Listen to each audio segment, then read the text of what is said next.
Fresh violence in Lebanon is raising more fears about the growing impact of the civil war in neighboring Syria. Bombs ripped through 2 mosques in the northern city of Tripoli, killing at least 42 people. In the northern city of Tripoli, there have been frequent clashes between the city's Sunni majority and the Alawite community, fervent supporters of Bashar al-Assad. The twin blasts come a week after a suicide car bombing killed 27 people in South Beirut, a Hezbollah pro-Assad stronghold. It's evidence that Lebanon is being increasingly split down sectarian lines, Sunni versus Shia, spurred on by the war in neighbouring Syria.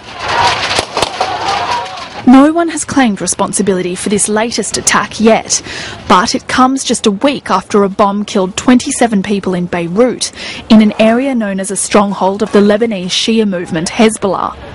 There are suggestions it was retaliation for that attack, but Hezbollah has released a statement denying any involvement.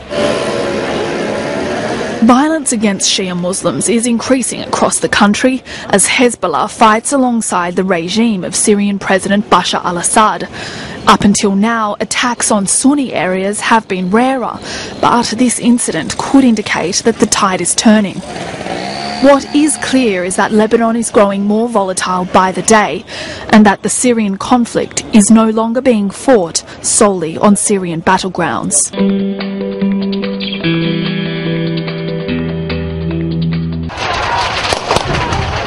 There were no immediate claims of responsibility for the blasts. Locals in Tripoli claimed that Syrian President Bashar al-Assad was behind the attacks. Lebanese Defense Minister Fayez Ghazan warned against intensifying sectarian violence spilling over from the civil war in neighbouring Syria.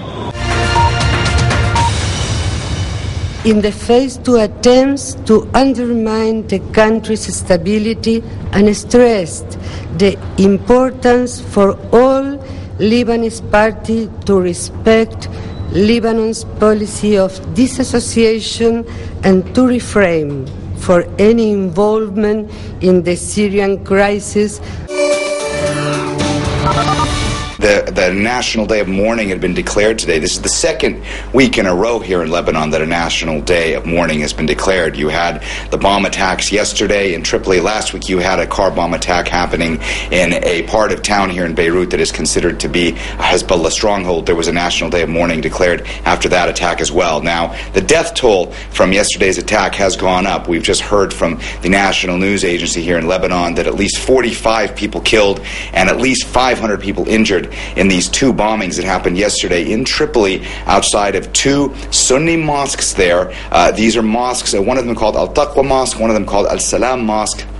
The imams at these mosques are known to be supporters of the rebels in Syria, and it's that which is making people question who exactly is behind these attacks. What seems to be clear is that this is another indication that we're seeing a spillover of violence in Lebanon from the war that's raging next door in Syria. Lebanon is a tiny country of just 4 million people that is inextricably linked to Syria. The sectarian divide here in Lebanon mirrors the sectarian divide in Syria. And as the sectarian lines have deepened in Syria, so have they here in Lebanon. It's because of that that we've seen sporadic, intermittent attacks in different parts of Lebanon the last couple of years.